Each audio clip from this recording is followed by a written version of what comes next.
2000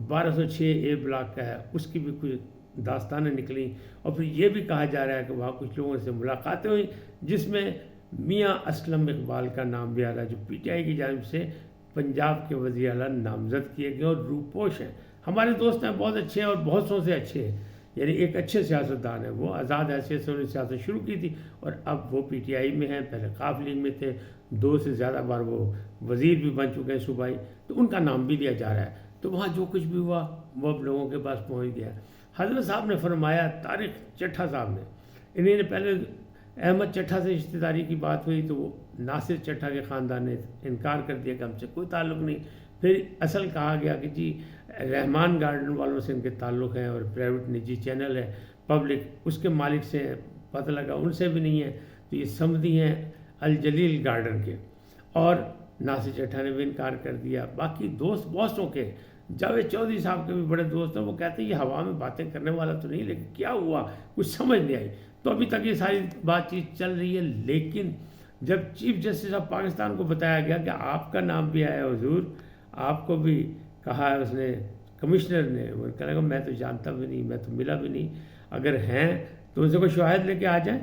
غیر جانبدارانہ انکوائری کرا دیں گے، کوئی مسئلہ نہیں۔ انہوں نے کہا الیکشن سے میرا صرف اتنا تعلق ہے کہ میں نے کہا تھا الیکشن ہونے چاہیے، قوم الیکشن چاہتی تھی، تو میں نے الیکشن کمشنر اور صدر مملکت جن کی ڈومین تھی ان کو کہا اکٹھے بیٹھ کے ڈیٹ دے دیں، اور ہو گئی، اور الحمدللہ وہ جب میں نے کہا پتھر پہ لیک تو الیکشن ہو بھی گیا۔ اب اس کے بعد کی باتیں، اگر کوئی الزام لگاتا رہے، مجھے کوئی فرق نہیں پڑتا، کل مجھ پہ کوئی قتل کا الزام لگا دے، لیکن ثبوت تو لانے پڑیں گے نا، تو یہ بات انہوں نے بڑی کھلا کے کر دی اور ہو گیا۔ لیکن سردار نے جو ہے نا لطیف کھوسا جو ایم این اے بنے پی ٹی آئی کی جانب سے، یعنی آزاد امیدوار جنہوں نے ہرایا بھی خواجہ سعد رفیق کو، وہ دعوے دار تھے۔ چند دن پہلے میں نے ویلاگ بھی کیا تھا، وہ کہہ رہے ہیں کہ جناب جمہوریت اور حکومت عمران کے بغیر نہیں چل سکی۔ اب اسی کو دہرایا علی محمد خان نے کہ میں مل کے آیا ہوں عمران خان سے، وہ بڑے حشاش بشاش ہیں، بڑے مطمئن بیٹھے ہیں، اور نظر آ رہا ہے کہ جناب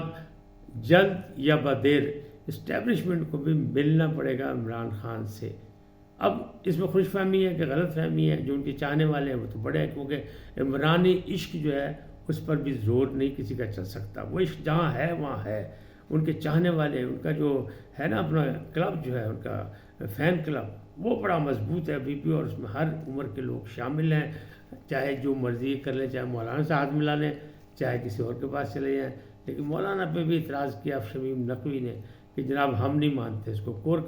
کمیٹی میں انہوں نے بھی کہا تھا اور دوسرے لوگوں نے بھی کہا تھا جب کور کمیٹی کا اجلاس ہوگا تو جنہوں نے ان سے ہاتھ ملایا ان سے ہم 2 ہاتھ کریں گے، تو یہ بھی ان کا پیغام تھا۔ یہ ساری چیزیں چل رہی ہیں اور چلتی رہیں گی، اور ایسے ہی لگ رہا ہے کہ کمشنر صاحب نے ایک بم لیکن نکلے تھے جو ان کے اپنے ہاتھ میں چل گیا، اور اب خونی کھیل جو کھیلا جائے گا دنگل، اس میں وہ خود پھنس جائیں گے۔ بڑی زور شور سے انہوں نے کہا ہے کہ مجھے کچہری چوک میں پھانسی دے دی جائے، میرا ضمیر ملامت کر رہا ہے، مجھے سکون نہیں ملا، سکون موت کے بعد ملے گا۔ تو ہونا یہی چاہیے کہ غیر جانبدار جوڈیشل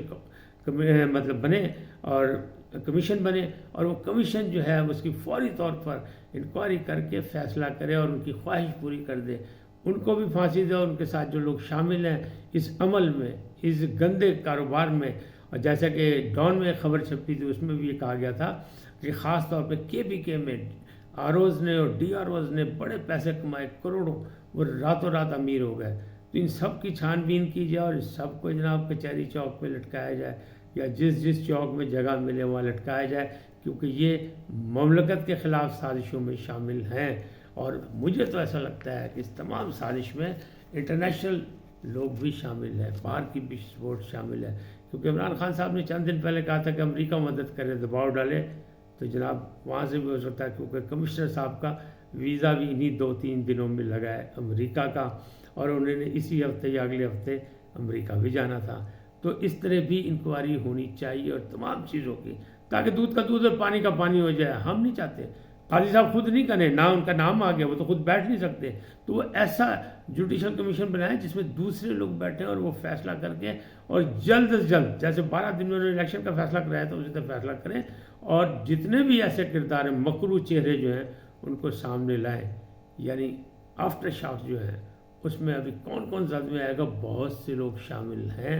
لیکن مقصد صرف کا یہی ہے کہ پاکستانی ریاست جو ہے وہ اپنے پاؤں پہ نہ کھڑی ہو سکے. اس کو پہلے بہت سے بحران ہیں، اس کو مزید بحران ملے. اگر کال لو ہی جب میں نہیں تو پھر گاہک بھی نہیں، یعنی میں نہیں تو گاہک نہیں، یعنی اگر ہم نہیں تو کوئی نہیں ہے. کھیلیں گے تو ہم کھیلیں گے، دوسرا کوئی نہیں کھیلے گا. لگ یہی رہا ہے کہ اسی طرح، اور ایسے میں یہی ہوگا کہ سیاسی اکھاڑے میں سیاست نہیں ہوگی، پھر خونی دنگل ہوگا، اور خونی دنگل سے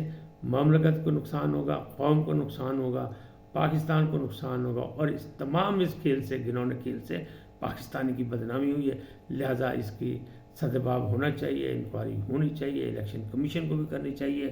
اور چیف جسٹس صاحب پاکستان عزت مآب قاضی فائز عیسیٰ کو بھی